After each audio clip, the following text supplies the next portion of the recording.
You're listening to Talking to Teens, where we speak with leading experts from a variety of disciplines about the art and science of parenting teenagers. I'm your host, Andy Earle.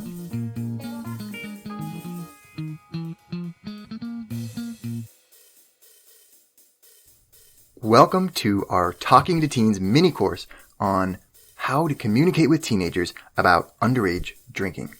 The point of this course is to pull together some clips that we've collected from interviews with experts all around the world to tie in some of my own research on adolescent risk behaviors and parent-teen communication, and to leave you with some concrete, actionable takeaways that you can go and put into practice with your teenager immediately.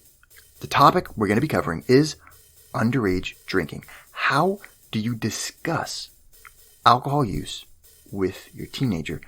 What do parents need to know before you try to have a talk like this? How do you actually have the talk in a way that gets through and makes an impact? How do you get real results?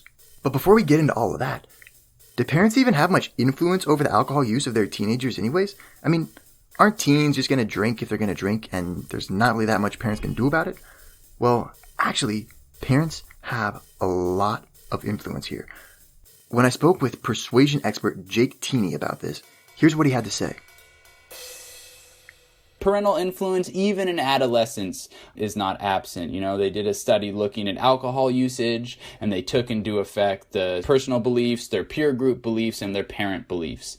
And they actually found when controlling for everything, the parental influence still had a significant effect on whether or not the kids engaged in alcohol. Yeah. Now, an important moderator of that, or, an important factor in making that happen was the warmth that the parents treated their children with. So warm parents, you encourage your child to be who he or she wants to be. You speak to the child in a warm, kind voice. That's when the parental influence had an effect. For the colder parents, parental influence did not have much of an effect. And so, just to say that, yes, the peer groups are going to be influential, but it doesn't mean that parents have lost all control. In my own research with our lab here at Loyola Marymount University, we found some really similar things with college students and even with heavy drinking college students who you would think would never be influenced by their parents to drink less.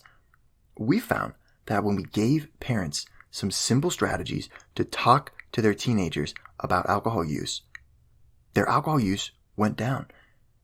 Notice the variable that Jake mentioned when he talked about that study. It was parent beliefs. It wasn't what parents do or what parents say. It was what parents believe that had an influence on teenagers drinking. Our research takes this even a step further. We found that it's not just what parents believe, it's what teens believe their parents believe that's important. And you'd think this would be the same thing, but it's not. We've done what's called dyadic data analysis, where we get a bunch of parents and their teenagers, and we ask them both questions, and then we compare it using statistics. And what we found is what parents say their attitude is, and what teenagers say they think their parents' attitude is not the same thing. They don't match up. And what's important is what the teenager thinks the attitude is. There's a lot more information about this topic of parent attitudes and teenagers' attitudes in the first lesson of our online course about how to talk to teenagers. And you can find that for free at talkingtoteens.com. But the key here is clearly communicating your beliefs and your attitudes about alcohol use to your teenager. So when do you start talking about this stuff? Well, really, you can't start too early. Studies have found parents have a lot more influence over alcohol initiation than they do over alcohol use. So what does that mean? Well, that means that if parents start talking to their teenagers before the teenager starts drinking, they're going to have a lot bigger impact than if they start talking to the teenager after he or she has started drinking. It isn't that you can't make a difference once your teen starts drinking. It's just that parents have a lot of influence on that initiation variable. So if your teen hasn't started drinking yet, there's a really good chance that you can delay when your teenager does start drinking. And study after study after study has shown that the later you can delay the onset of teenagers' alcohol use, the better results it has for the teenager. An important point here is that the teenage years are a really critical window in the lifespan. I mean, this is the time when your identity is really starting to form. And so if drinking is a part of this identity, that's going to be really persistent. And for the rest of your life, you might start to see drinking as part of your identity. When I spoke with Mitch Prinstein, the author of the book Popular and the director of clinical psychology at UNC Chapel Hill, he explained this really well. Research is now showing us something about the way your brain is responding to even daily stimuli, to everything you see and hear, that's still filtering it through that 15-year-old brain. This is the time when your brain is suddenly turning from a child's brain to an adult's brain. You can remember things for longer. You can think about yourself in a more permanent way. It's not just how you feel in that moment. You really are able to reflect on your life. And all of that starts around puberty. And I think that it's kind of like the juxtaposition, the mashup of all those things happening at once that kind of leaves this imprinted version of who you were the very first time you started to have that adult brain that sticks with us. So when's the best time to start talking about alcohol with your teenager? Now. Whatever age your teenager is, now is the time to start. Don't let drinker become part of your teen's identity during this critical window, because as we saw, things that get attached to our identity during this critical window, they persist for the rest of our life. Keep your teen from initiating alcohol use as long as possible. Don't be fooled by people who say, oh, it's good to let teens experiment. Then they won't go crazy when they get to college. The whole thing about in Europe, they let people drink earlier and they don't have as many problems with alcohol use is a myth. Study after study after study has found zero benefit to early initiation into alcohol use. And in fact, what the studies show unanimously is that the later you start drinking, the better. For more on this, check out my Power article on talkingtoteens.com about 7 things most parents get wrong about underage drinking. Thankfully, a lot of research has identified exactly what parents can say to dramatically reduce the chances that your teenager will initiate alcohol use, or that if your teenager already is drinking, that you can reduce the amount of drinking that's happening. The answers are coming up right here in this mini course. But first, let's talk about how to actually use this mini course. I recommend you listen to it a few times. First, just listen to it. Then go through again and take notes on the key things that you think would be most beneficial to use with your teen. Listen, every teen is different. You know your teen better than anybody on the planet. So some of this stuff, you're going to say, yes, I need to use that on my teen for sure. Some of it, you're going to say, well, maybe that wouldn't work with my teen. Write down the stuff that seems to make sense to you, then listen to it one more time and build out those notes with examples. Every time I tell you to try and think of 5 or 6 examples of this, or come up with 3 or 4 ways you could say this to your teenager, go ahead and write those into your notes. Then study your notes for a little while before you try to have a conversation with your teen. The key here, though, is don't get too caught up in trying to execute your notes when you actually have the conversation. Do all the preparation, and then when you do sit down with your teenager, you need to be able to let it go and just be willing to talk and listen. Rachel Scott, yoga and meditation expert, had some great advice about this when I talked to her. I think that if you can plan for what you need to talk about when you're not in an emotional state, that's helpful. So that it's coming from a place of being able to think about the big picture, what's good for your kids, what your kids' needs are, what your needs are, and not coming in with a predetermined, like, this is going to be it, but rather starting from a consideration of, okay, we need to have a conversation. I think this is what my kid's going to respond with. I think this is what I want the outcome to be, but what are the questions I can ask? What's the space between there? And then so you create kind of the agenda, if you will, for your meeting, or what you need to discuss in advance when you're not feeling like, oh my God, this has to happen now, or so it doesn't feel so charged. And I think if it's possible, even if you as a parent have a hope for what you want the outcome to be, to actually embrace the space, and this is hard, of I don't know, of being willing to listen to the input that your kid gives you without coming in knowing what the answer is necessarily going to be, because they might have information that you don't know about. And they certainly need to be heard. And it will read. If we come in and we say, I want to hear what you think, but we actually don't want to hear what they think, and we actually already know how we want it to go, and we already know what our answer is, then that's going to derail our ability to really listen in that moment and to perhaps change our own mind. Okay, so let's dive in to the planning phase for this conversation. You're going to have a talk with your teenager, probably multiple talks. I recommend breaking this up and having it over multiple conversations. At the most basic level, you're going to have two objectives. First, you're going to need to create an open space where your teen feels comfortable talking to you about these difficult topics. Then, once you create that space, you're going to have to communicate some really important things to your teenager. Both of these are really critical. Remember the importance of warmth that Jake Teeny talked about earlier. You can't just talk at your teen. Your teen needs to feel like there's a warm, open, safe space to open up. Bill DeRezowitz put it very well when I talked to him. He's the best-selling author of the book Excellent Sheep and a professor from Yale and Columbia University. Here's what he said. Talking to your kid or at your kid all the time might create an illusion that you're connected to them or that you're having a dialogue with them. But what you need to do is you need to listen. And sometimes listening means asking the right questions.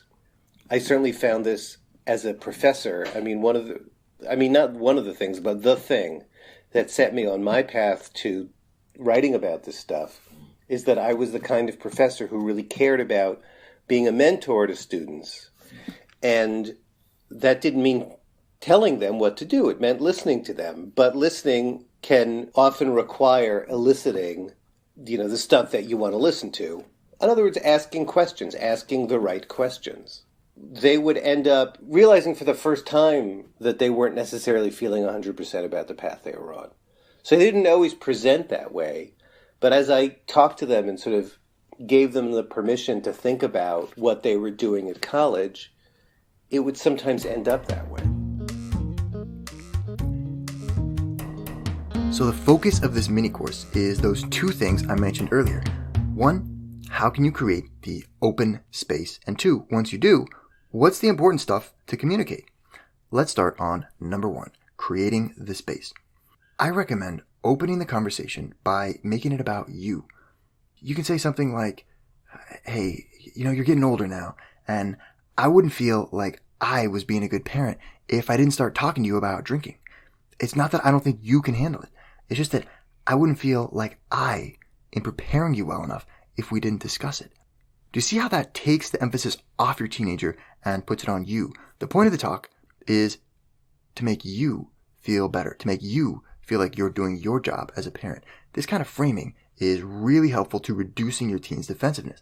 Tell your teen that their wants and their desires are going to start getting a lot more complicated as they get older. It used to be easy. Ice cream, toys, naps, climbing all over mom and dad. But now there's a lot more going on. As you get into the teenage years, you've got this part of you that wants to be really creative, this part of you that's athletic, part of you that's intellectual, a part of you that wants to just have fun and let loose, part of you that wants adventure and excitement. This is totally normal. It's okay. It is typical to have all of these different conflicting things going on inside of you, but learning how to juggle all these is kind of the job of the teenage years. And it's not easy. It's going to take time. You can tell your teen something like, look, I don't blame you if you get carried away with one of these parts of you sometimes. Juggling all this stuff is really hard. It's totally natural that sometimes the part of you that wants adventure and excitement is going to just take over. I don't blame you. But it is your responsibility to learn how to manage all these parts, and I want to help you with it. Wendy Bahari, expert on schema therapy and the author of the book Disarming the Narcissist, talked about this when I interviewed her for the podcast, and here's what she said. The message is, it's not your fault, right? But it is your responsibility. So it's not your fault that you have this part of you, but it's your responsibility to figure out how to manage it. And I'll help you if you'll let me, but it's your job to be accountable for that part. So there's no blame, there's no shame, but there is responsibility. And that's the same message I say to my adult narcissistic clients. I say, look, I'm not blaming you. This isn't your fault. You learned this. This is a part of your personality. It's been constructed for a reason. Part of it might be biologic. Part of it is because of your reactions to early experiences, and it's become a habit. But it's your job to figure out, with my help, how to manage this, right? How to reduce the intensity of this, how to reduce the frequency of this. They want to be off the hook. Like, just let me off the hook. Yeah. I don't want to be the bad guy. It's not my fault. I didn't do it. Defensiveness, justification. And when we can help them to see that, look, I'm not blaming you, but I am saying that it's your responsibility to manage that part of yourself. It's a part of you.